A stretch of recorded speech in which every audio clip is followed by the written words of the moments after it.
Galamsey na bon sambrani. We are losing our motherland, Ghana. You yes, you know. We now say, I am soon in oh, secret to Galamsey. Can come on into a woody form. I want to for very hour come now. I say, Yana ye, Galamsey,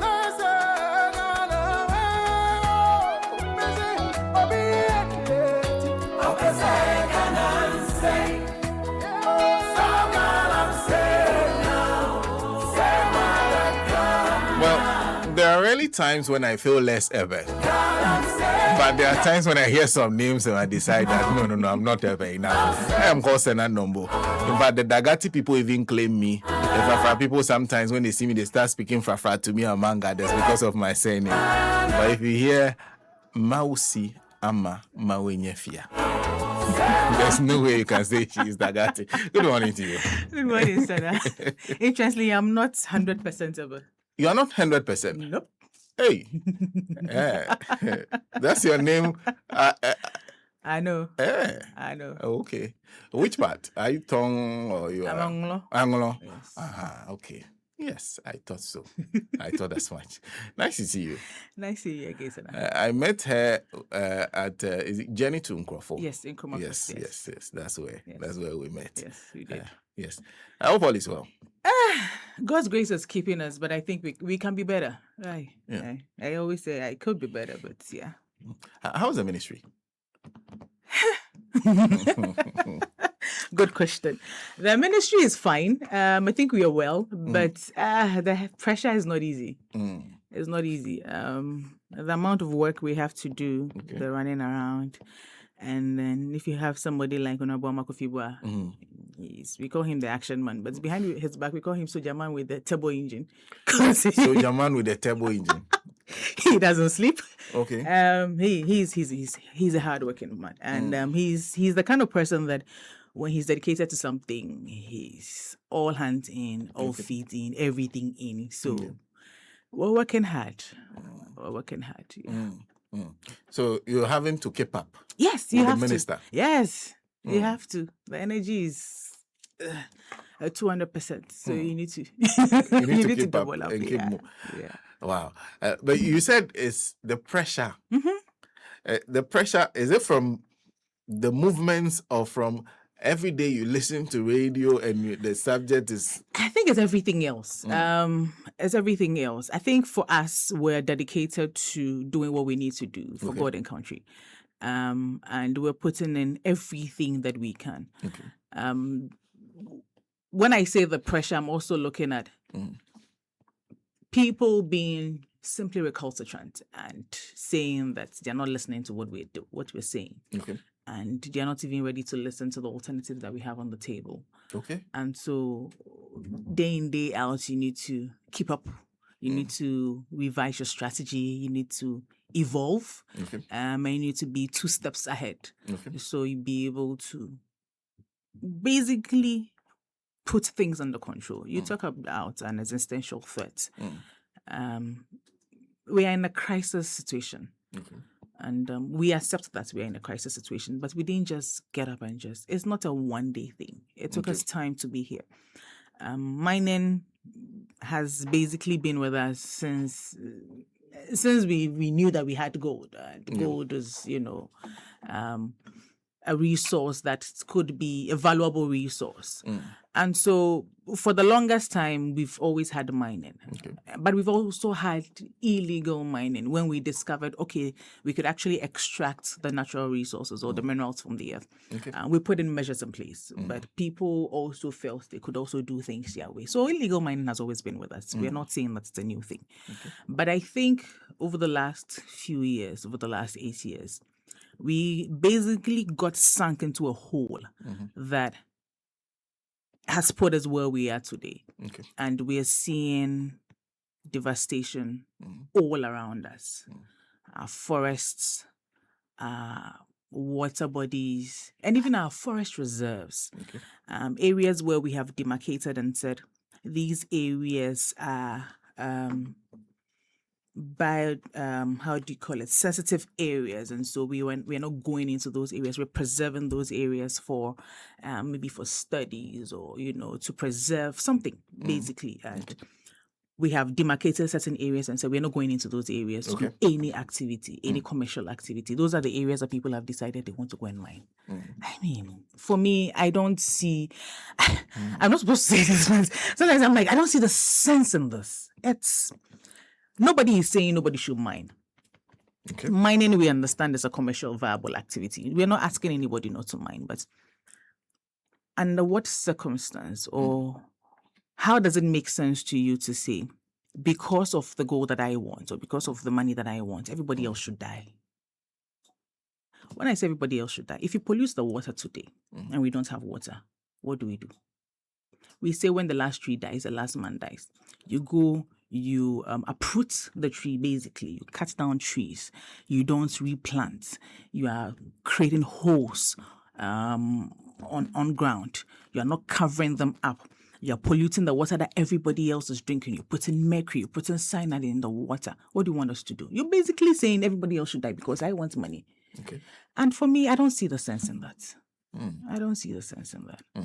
So it's interesting listening to you. I'll come back to some of the things you've said.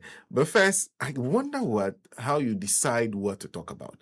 Because you are, when you say you are director of communications, it means basically the minister can sometimes turn to you and say, do you think I should talk? Yes.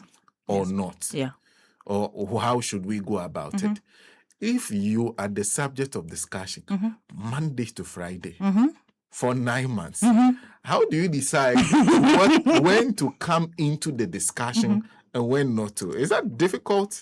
No, I don't think it is a difficult thing because I think right from the beginning, our strategy was very clear. We need to be transparent with the people of Ghana. Okay. And we need to let them know what we're doing. Okay.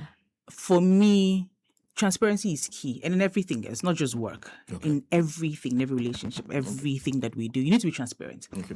And being transparent with the people of Ghana also means that we're being honest with the people of Ghana. Okay. And so we tell them what it is. Okay.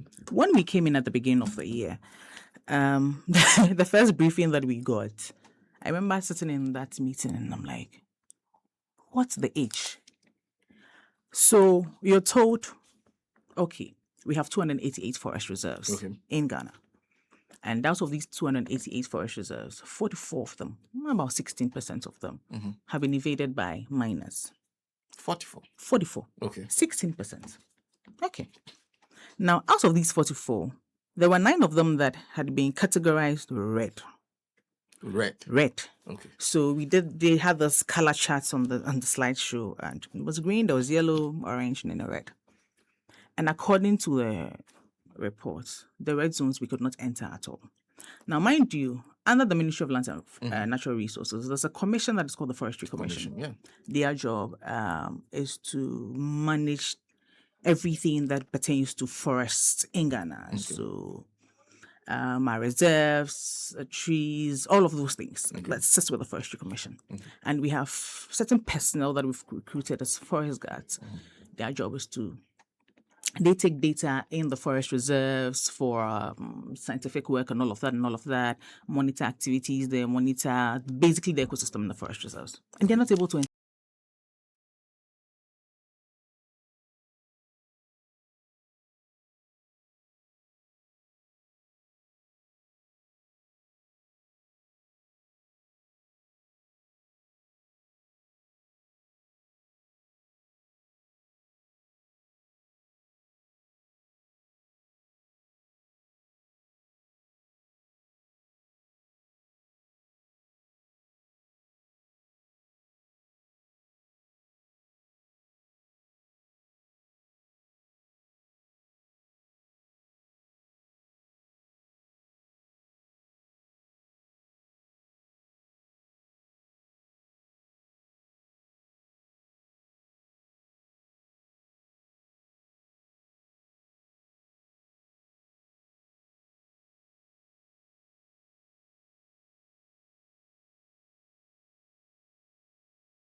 somebody wants money, the person's activity has impact on my health. What's the sense?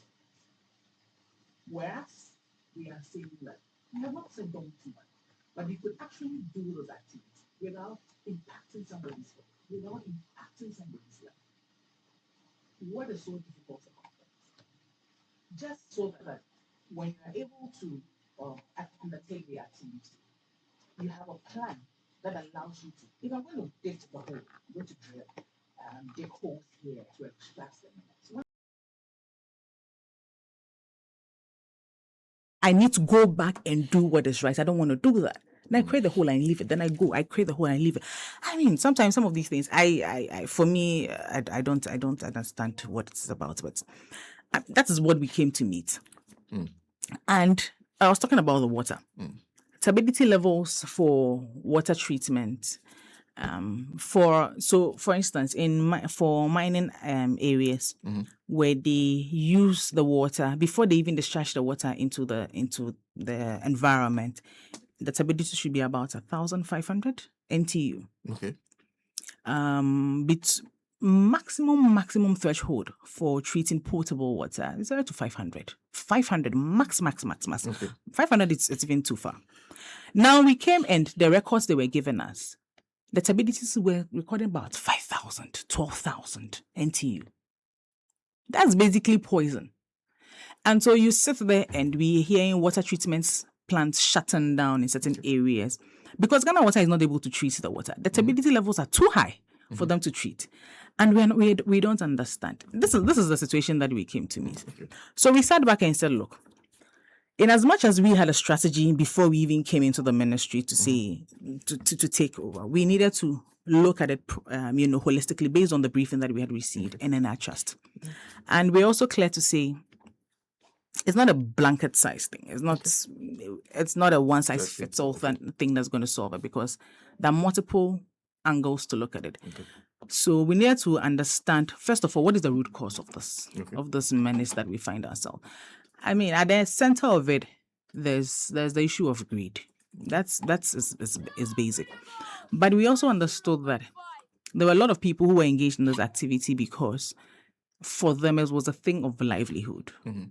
And so when you create all the solutions, you need to look at the livelihood. Okay.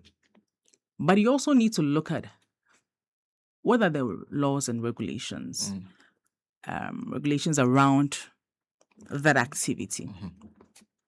So we came up with a 5-pillar strategy. Okay. First of all, we said, look, let's engage. Okay. There may be people who genuinely don't know the effects of the health hazards and things that, they are causing. There may be people who don't even understand, they have no knowledge of, the process. They want to engage in mining, but they have no knowledge of how to engage. And they see people doing something they also want to do. Okay.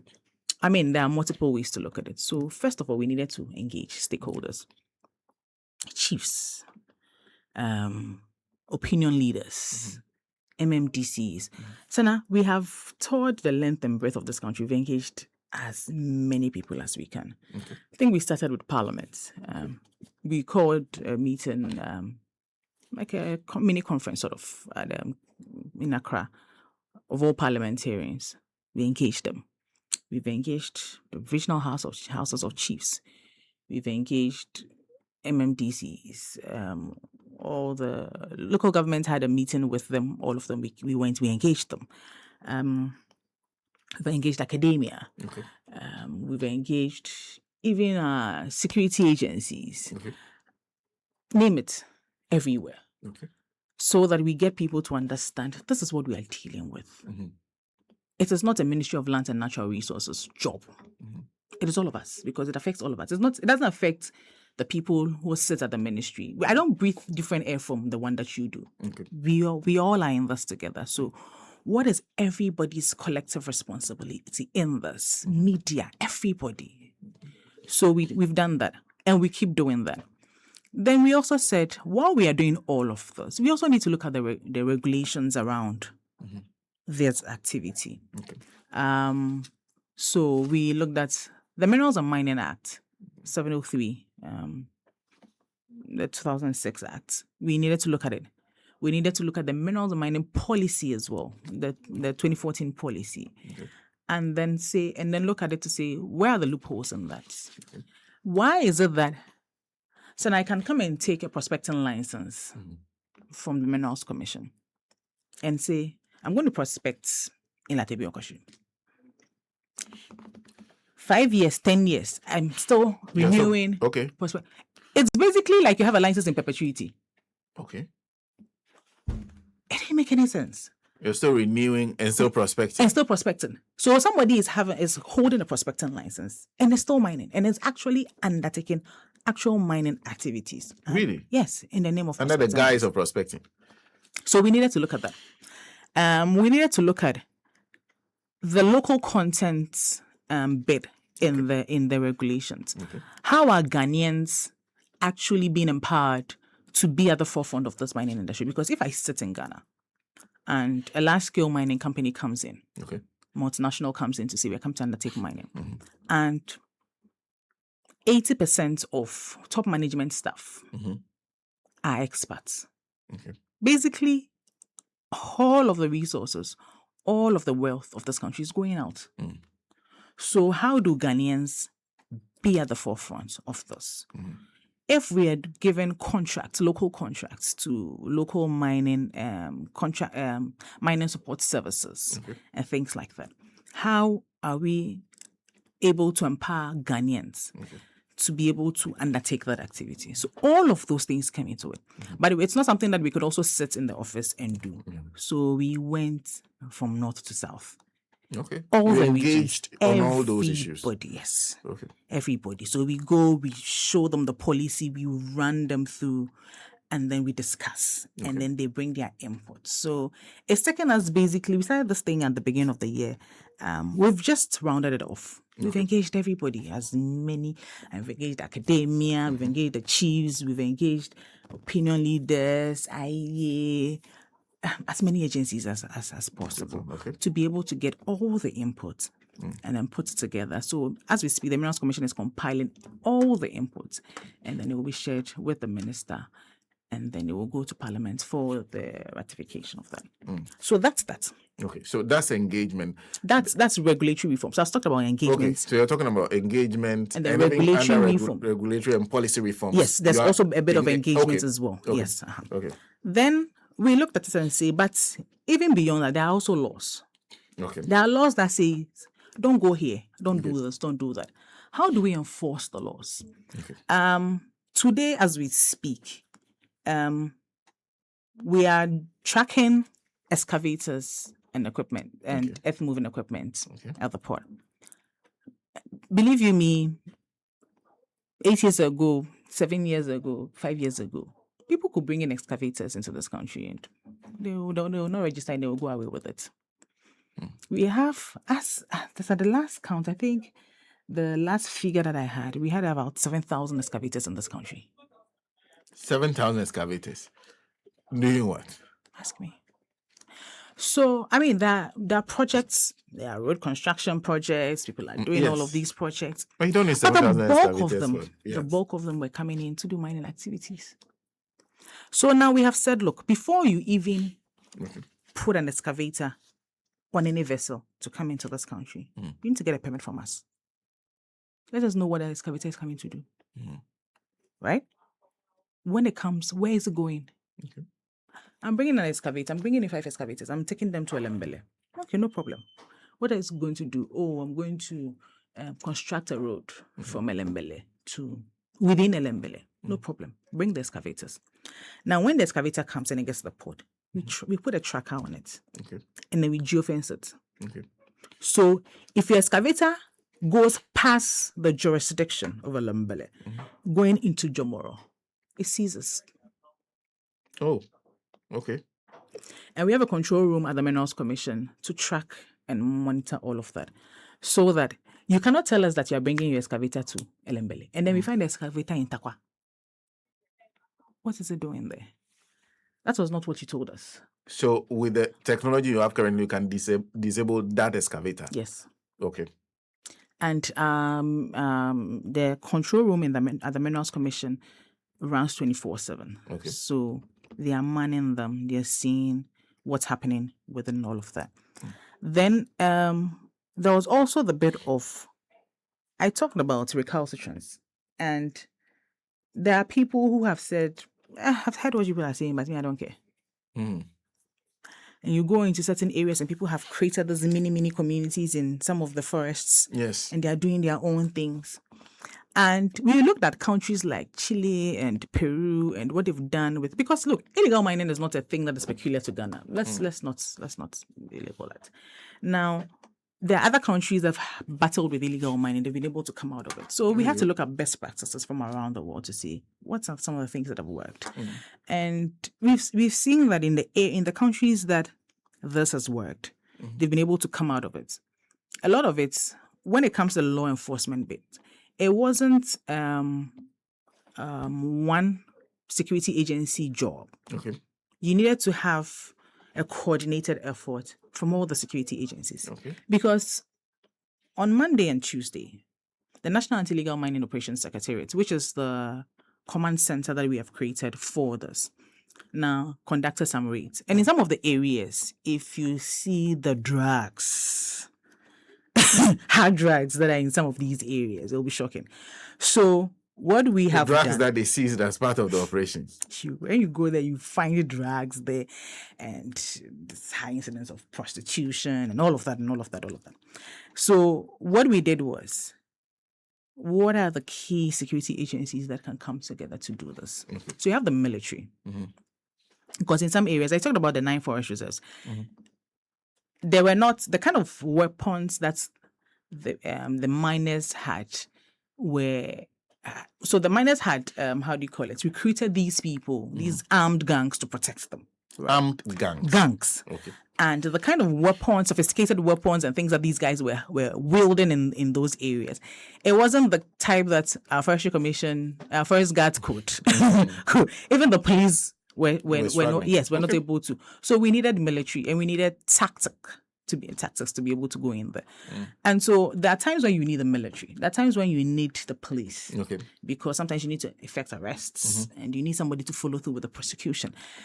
Before you even go there, you need intelligence. So NIB, you need national security. Okay. I talked about drugs, so you need NACOPS. Okay. So all of that came. So all of them get involved Yes. in what you're doing. So we have a coordinated center, the NIMOS. Okay. And we have a coordinated center, and it's led by a military man. He's almost 3 decades in the service. Okay. And so he, together with the team, they have these platoons all over, scattered across 6 regions, and they keep expanding.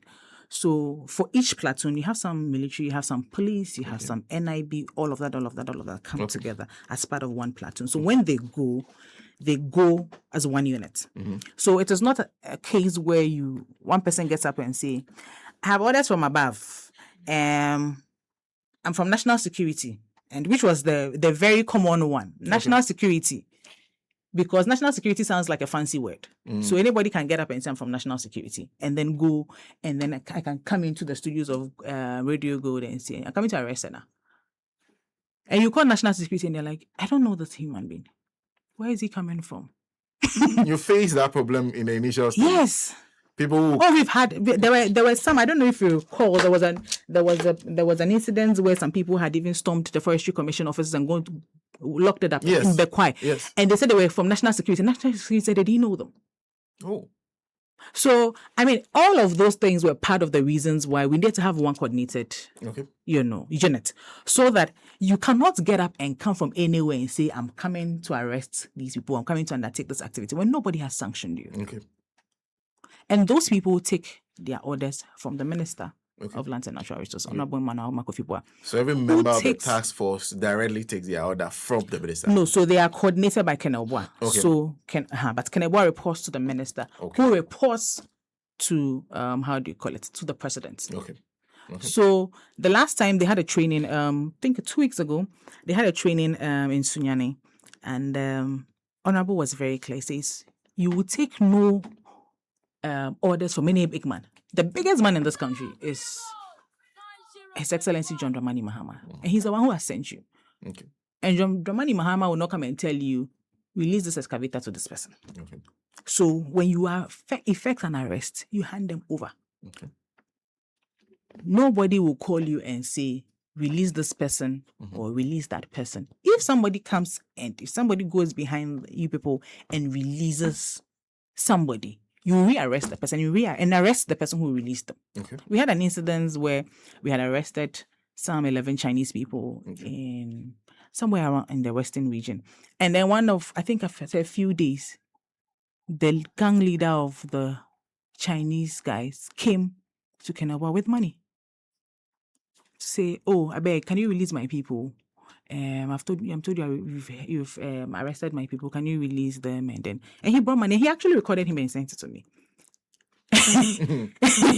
He actually recorded him and sent it to me. He's like, this is what we are faced with. And so you have people who have dedicated their lives to say, look, we cannot sit down there and allow everybody else to kill us. We are going to support the president. We are going to support the minister to fight this. And that's exactly what we're doing. So that's law enforcement. So one of the things they doing the law enforcement are confronted with daily is the attempts to compromise them. Yes. Oh, that one is. How are you doing? Because that's one of the biggest challenges. Yes, the fight that's confronting the fight. Yes, money. It is. But you see, life is not all about money. I'm not saying money is not important. Me, I like money. I'm not saying money is not important. But what I'm saying is life is not all about money. Where we are today in Ghana, we are faced with a crisis. Okay. So you will not, if you allow the love for money take precedence over life. I mean, if you get the money and you die tomorrow, then what next? The land that we came to inherit was the land that our forefathers gave us. What are we leaving for the children that are coming? And that's how we think. And for me, interacting with the team, I have seen unwavering dedication to this. Unwavering dedication to this. They are committed, they are clear. But we also know that occasionally, I mean, that we are human beings. It's a human institution. So we also have a system that allows us to be able to reshuffle the team. And it is not...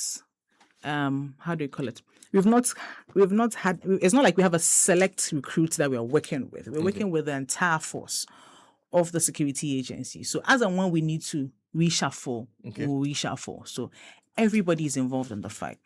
Recently, we declared the forest reserves and water bodies as security zones. Now, they have split those areas into 7 zones. And under the 7 zones, they've also further split them into 21 areas. And they are deploying them as we speak into those 21 areas. They're deploying the NIMOS team into those 21 areas to be stationed there permanently. If we find you there and you have not been sent by anybody to go and undertake any activity, and it seems like you're going to undertake a mining activity, whatever happens to you there. So there's you say you are stationing men in the forest reserves. Okay, in water forest bodies. Reserves that you have declared as security zones. Okay, and then the major water bodies, and they've divided them into 21 areas. So they're deploying the team across those areas. What I'm saying is, if we find you there, you're not a forest guard. You are not crossing the river from point A to B. If you find you there in those areas that have been declared security zones, because they are not taking this job lightly at all. And I keep saying we are in a crisis situation, and that is how for them that's their orientation, that we are in a crisis situation, and the soul of this country lies in their hands. And so they are very dedicated to it, to say, if we find you there, and they keep telling us, Madam, people should tell them, if we find them there. Yesterday, there was some videos that were going around on social media, some of the areas that they were burning down the makeshift structures and things. Somebody was trying to record, and the person was recording, and then the thing went boom. And then if you see the way the person shuddered with their phones and everything, and if you see the reactions on social media, Ghanaians are like, this is what we want to see. These people are creating mini communities in certain areas and the vices that are going on in those areas, and it's spreading into our communities, and we need to be careful of that. We created a unit called the Blue Water Guards, which is part of the Blue Water Initiative. Their mandate basically is to, first of all, create awareness in the riverine communities. They are also to basically monitor activities on the water bodies, and then ward off, people who try to mine or undertake any mining activities on the water bodies. Now, as we speak, along the areas that they have, they are present, we're seeing some improvements in the water. Okay. We're seeing the murkiness of the water, is improving, and all of that. And they get a lot of support from the NIMOS. Okay. Now, that sits with the Blue Water Initiative, which sits with, basically, we are looking at how do we, there was a word that was going around recently, and there was a bit of hullabaloo around dechemicalizing the water. There are chemicals in the water, and we need to, basically take them out of the water. There's a lot of mercury in the water, hydrocarbons, and all of that, and we need to clear the water and get them to their pristine nature. So what do we do? But you can't start immediately with that when you haven't taken the people off the water, which is where the Blue Water Guards come in. So their job basically is to ensure that there are no activities on the water. Allow the water to settle. Allow the water to breathe. Then the scientists can come and do their job. And then the rest of us can get clean water. Okay. So that's their job. Then there's also the second leg. And this is, I'm on the fourth pillar now. Okay. The second leg of that pillar, which is the Tree for Life. Okay. I talked about people creating holes, digging, uprooting trees, and then that's it. And then they leave it there. Within our forest reserves, 5,500 hectares of land have been degraded. Okay. 5,500 hectares. You know the size of a football field? Yes. Take 7,500 of them. Not 700. 7,000? 7,500 football fields. Can you picture that in your mind's eye? Do those forests even exist? Yes. Yes. No, I mean, if you have degraded that amount of land space, can you call those places forests? Okay, good question. Those are supposed to be our forests. Those are supposed to be our reserves. Okay. And this is what we have done to ourselves. So you call them forests because they were supposed to be forests. Yes, they're supposed to be forests. But as we speak now, they're degraded lands.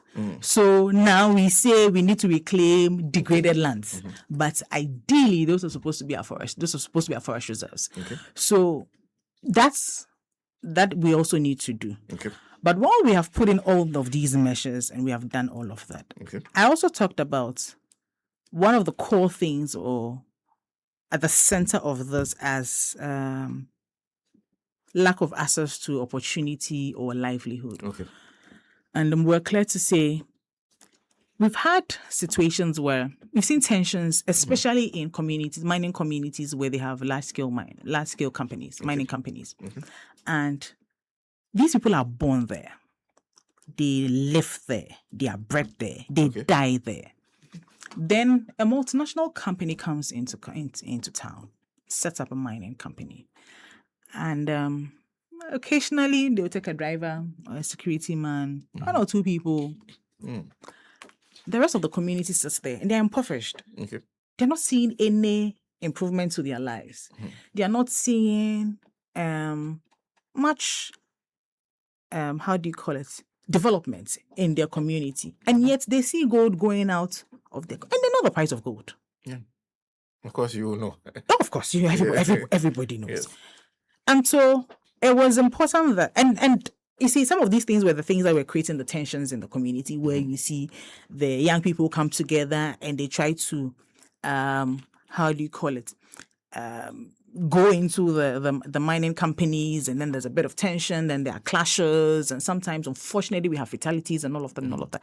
And so we needed to look at that and say, whilst we're trying to create livelihoods for them, for these communities, what have we done in the past and what were the lessons? We were in this country where a community mining scheme was proposed.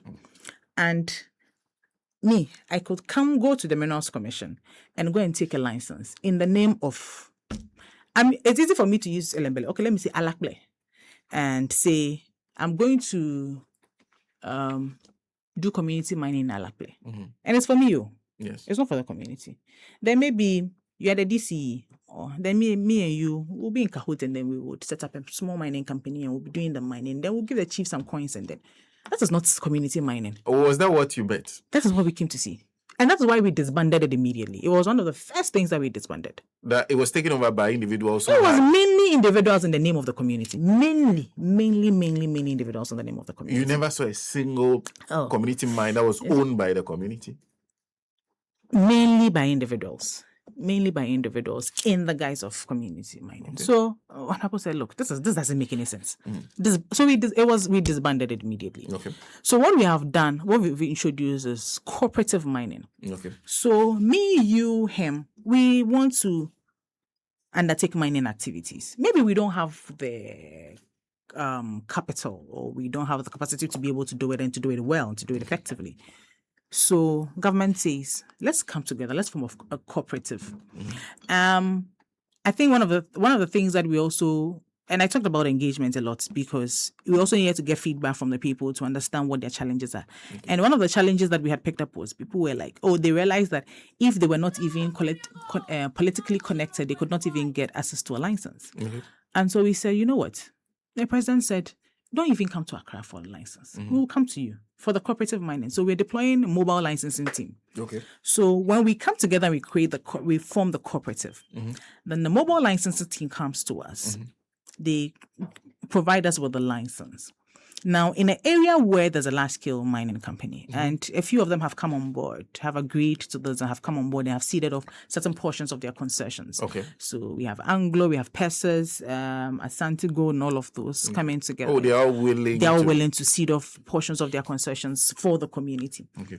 So they are going to provide the cooperative with some support, some logistical support, PPs, things like that. Okay. We also provide them with some training. UMAT is also providing them with. We're also providing a training, for framework by UMAT for them as well.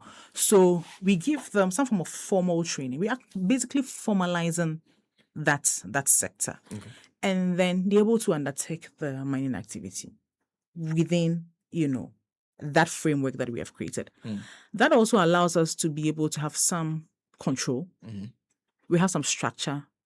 We know what exactly they are doing. We have safety practices in place, because that is also very key. And then there's also the gold board. The gold board also can trace where the gold is coming from, because traceability is key. If you want higher value for gold on the global market today, nobody wants to buy gold that they can't trace. They don't want to buy uncertified gold. And so gold board is able to have, that as well. Where we need investments as well to provide them mini processing facilities as well. We've spoken to a few people who are also very interested in this program, and they're also coming on board to say, we provide them with a processing facility. So we come together, 20 people, 100 people, we come together, we are mining the gold. There's a processing facility, a central processing facility for us that we're able to use to mine the gold. And then Gold Board can buy the gold. Okay. Because we've seen $6 billion from small scale alone. Today, small scale is 52% of the gold market. Yeah. And so it has a potential to grow. Today, with what the guys are doing, and we call it the lotto mining, because they dig here, there's no gold here. Oh, my grandmother said, those days, they used to find gold here. Let me go and dig. There's no gold here. Okay, then they go. So you see craters all over. Nobody covers it. They just move from one place. They just move. Mm-hmm. So now, because we are providing all of this, we also provide them with geological data as well. So this is where you're mining. 2 weeks ago, 3 weeks ago, when we went for the journey in Crawford, to Crawford, Adamos had seeded up. There was a pit that there's a pit in Adamos, in the Adamos concession, that has been there for 10 years. Okay. They're not mining it. Okay. And you see the community there. There's tension between Adamos and the communities around. And you're like, why don't you give it to them? Because you don't find it commercially viable, based on the amount of inputs that you need to put in, on the value of the input that you need to put in to be able to extract the gold. Maybe you see, okay, maybe you are looking for 500 ounces. Maybe that pit is going to give you just 10 ounces. But for the people in that community, 100 ounces is good. Okay. So why don't you give it to them? So we just commissioned that project as well. Just around the 20th, 18th, about of September, just around the time we're going for the journey to Crawford. So all of those conversations are going on. Okay. And then we create that structure for them. And then we also empower them to be able to reclaim the land. Reclamation. So there's a bit of reclamation that sits in that project as well. So they know that when I mine here, and I do my activities here, I'm supposed to reclaim the land. Okay. So that framework sits there. Then portions of the proceeds from that goes into the community. So the community decides we want a school. Okay. Then because it is the cooperative, the members of the cooperative come from that community, and they have a framework that allows them to say maybe they're taking 20% of the portions of the proceeds of that activity into the community. The community would decide we want a school. Okay. We want a hospital. We want so that it is not somebody sitting down there and saying, I'm going to do a CSR activity for this community, and you go and build a golf course. I'm sorry, but if I'm living in Tikobo 1, and you're coming to give me a golf course, what will I do with a golf course? It is not a CSR activity. Let me tell you that I want a hospital. Let me tell you I want a school. Let me tell you I want a secondary school, or I want an apprenticeship center or something. So it is the community decides what developmental projects they want in that community, and then they can use the proceeds from the cooperative mining to be able to develop. That is actually community mining. That is what we call community mining, and not one individual sitting somewhere and coming to take a mining lease to go and do an activity and say in the name of the community and say we are doing community mining. So basically, for us, that's the approach that we have implemented, and I think that Ghanaians, like I said, for us, it was important that we are transparent to the people of Ghana.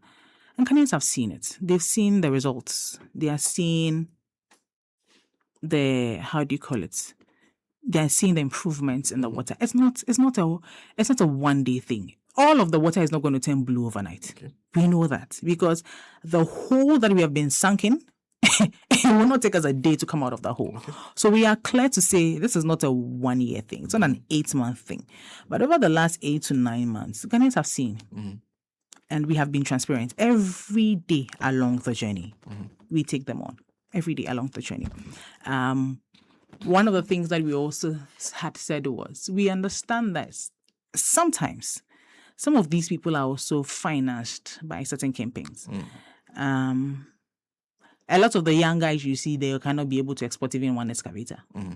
So who is the one behind them, financing them with excavators? Who is the one behind them, financing them with those kind of sophisticated weapons? There has to be some campaigns. And we were here and there were reports that a certain party executive, Bernard Nchibuesako, was engaged in illegal mining. It was covered up. There are several reports, there are several police reports and things, the reports in the media and all of that. And all of those things were covered up. One of the first things that we did at the beginning of the year when we came was to look into that issue. Okay. And we saw, you've seen the video, the Tano Nimri Forest Reserve, what has been done to the forest reserve. That's betrayal. That's betrayal for all of us. For all of us. And we've seen what's the impact of that on the river. We've seen it. The river that used to feed us, the river that our farmers used to. I remember there was a time, I think when we spoke to the Council of State, and then one chief was saying in his community, people were buying bottled water and sachet water to water their crops. I'm like, how much of that can you buy? So when you sit in Accra and you think that illegal mining does not affect you because you are not in Obuasi or because you're not in Lembele or you're not in Takwa, it affects you. Because when you go and buy tomatoes and they give you one piece for 5 cedis and you complain, where do you think it's coming from?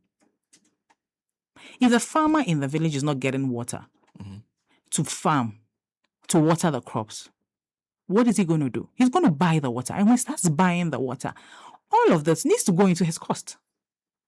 So when at the end of the day, you are buying the final product and the price is high, skyrocketing high, and you don't understand, it is coming from somewhere. Okay. And so all of us need to be concerned. And it is the reason why it looks as if on a daily we are talking. Of course, the media, you guys are helping us talk about it, illegal mining every day. But we at the ministry are also clear to say, we are telling the people of Ghana what it is. This is what we came to meet. This is what we are working with. So work with us. And let's do this together. When you're talking about the kingpins, I was wondering, because the story even told about the gang leader who came with money. The very first question one of my people who was watching us asked, what happened to him? Oh, he was arrested. He's been arrested. Okay. He's been arrested. I think I need to follow up on that particular, but I know that he was, because he was arrested on the spot with the money and everything. Okay. He was arrested. We're not joking. So anybody you identify as being a financier, yes, you would be arrested and you will be prosecuted. We are clear on that. We are not shielding anybody. This is devoid of political colorization. We are not shielding anybody. Whether you're NPP, whether you're NDC, whether you are CPP, whether you are QPP or RPP or whatever, don't undertake illegal mining. There are pathways to undertaking mining. Look, we're not saying that nobody should undertake in mining activities. Because you're not telling me party people, because they say it's not about party people. No, it's not about. You see, and that's where for me as a person, and this is my personal conviction. If you're a party person, your party is in power. Is this not the time to actually come and get a license? Because one of the complaints that we had was people were saying, if they were not politically connected, they could not have access to a license. So if really that was the case, and your party is in power, what prevents you from getting a license? Do you get the logic? I'm not saying that we are giving license to party people, but I'm saying that if that is the logic, then it should be easier for a party person to actually get legal documentation to do mining. So a party person should not even be seen to be doing illegal mining. I don't know if you get the picture I'm trying to paint. And for us, because we have said that we are, for the cooperatives like this, we are not asking what party card you are holding. Okay. You must be a member of the community. You are a member of the community. Okay. You are interested in mining. All of you are coming together. Whether you are RPP or QPP, who cares? You are a Ghanaian at the end of the day. The most important thing is you're a Ghanaian. You are from that community. You want to engage in mining. And you do it. And we need especially the support of the chiefs. Okay. The local leaders.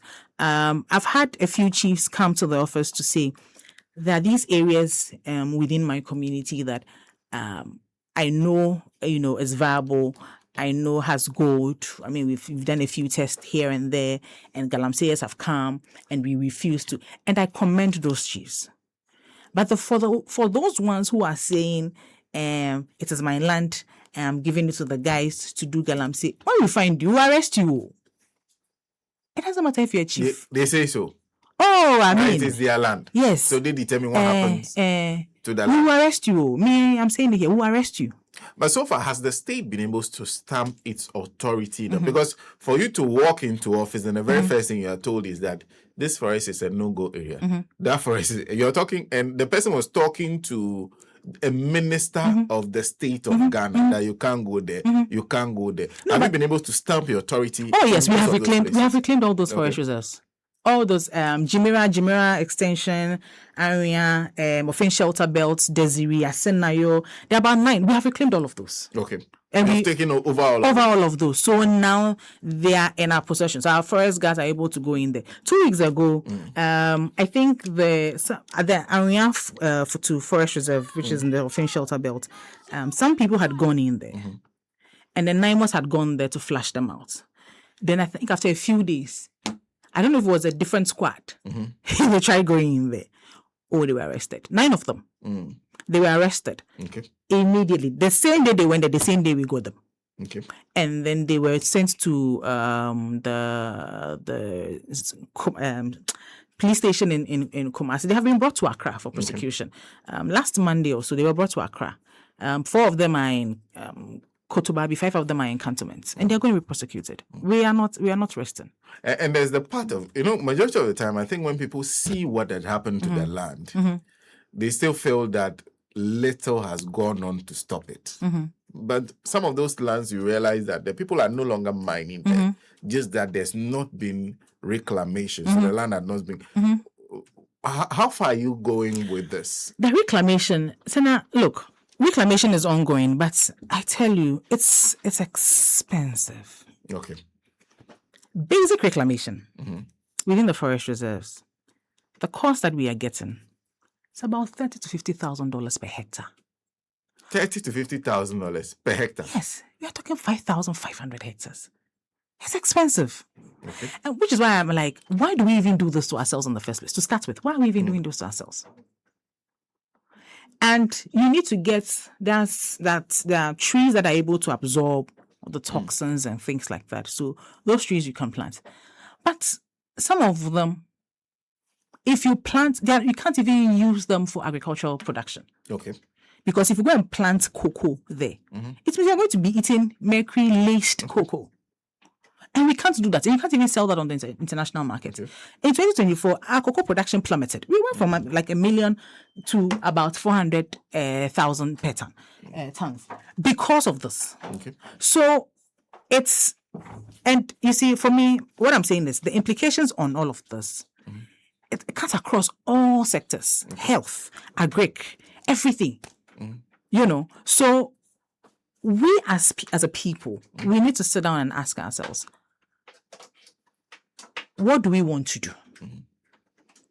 What do we want to do? If the government had said nobody should engage in mining and people were being, all of that, maybe logically or objectively, you sit back and say, maybe it's because government has said that. That is why they are doing this. So it's understandable. But they're allowed to. But you're allowed to mine. That is where sometimes I get my frustration comes from, because I'm like, you are allowed to mine. The people I have the biggest problem with are the people who sank us in the hole and they sit on air and they make noise. Okay. You sat in this country. We gave you power for 8 years. And you turned this country into this mess. Then you go and sit on radio and you go and sit on air and you are making noise. I'm sorry. When my minister says you guys should give us a break, he knows what he's saying. Give us a break. Give us a break. But I think that the people of Ghana appreciate that we are doing everything that we can and we are seeing the results. Let me conclude on this one, because everybody is saying, okay, you are showing us the work you're doing, but how soon should we start seeing, okay, so like you said, you just complain about the cost of reclamation and everything. How soon have you given yourself a time frame within which you will say, okay, so if this work continues, by this time, we should see the river bodies clearing up? So, like I said, for the river bodies, for instance, we are seeing improvements. Okay. We have 3 major water basins in this country. Okay. Right. All the 3 have been affected. Okay. All 3. All 3. All 3 have been affected. The most affected is the southwestern one, which is the Ankobra, the Tunnel, those areas. But all 3 water basins have been affected. We're getting reports even on the Volta. Okay. Volta? Yes. On the Black Volta, on the White Volta. We're getting reports. So all 3 water basins have been affected. But what I'm saying is, we came from a place where in the last 8 years, the level of devastation, we saw it skyrocketing. So it is not, we're not going to resolve an 8-year problem in 1 year. I'm not saying Galamsey started 8 years ago, but I'm saying that within a period of 8 years, it got worse. Okay. So we're not going to resolve that in a year. Okay. But with the consistency that we have, with the approach that we have, and the momentum at which we are going now, if we're able to sustain that in the next 3, 4, 5, 6, 7, 8 years, we will go back to the land. We will go back to seeing the land that our fathers came to give, handed over to us, which is the Ghana that we saw. The Ghana that you're going around and you're seeing beautiful greenery all over the place. And sometimes you are driving and you're like, you're able to breathe because there are trees and you're breathing fresh air. So you can't even. You're traveling. Those times when we're going to the village, you are traveling and you see the trees and you don't even want to use the air condition. You want the windows to be down so you can breathe. So nobody even wants that because there's so much dust everywhere. There's devastation even on the sides of the roads. 9 months is coming after you. Me, I've said it. 9 months is coming after you. So be ready. If you're not going to listen to us, we have heard you. But 9 months will come after you. Thank you. Thank you, Senna. It's nice to see you. Yes. Mawusi, Mawuenyefia. Mawuenyefia. There's only one thing that maybe the Alakla people will not be happy that you use them for the example of mining. Oh, it's all good. It's all good. Well, it's interesting how mining has become a matter of huge concern for Ghana as a country. But we wish you all the best. Thank you. Thank you. And I pray you find the $50,000 spare. That's a lot. It is. It's a lot It of is. money. And this is money that could have gone into infrastructural development. It could have gone into building more schools. It could have gone into, improving the lives of ordinary Ghanaians. And we have to use that to do this. Let's not do that to ourselves. Well, Mawusi is Director of Communications for the Ministry of Lands and Natural Resources. Yeah. Her minister never sleeps, so she won't sleep. I'm not sleeping She won't sleep. Anyway, we are back tomorrow with another edition of the Gold Morning Conversation. Thank you very much for making time with us today. Thank you, sir.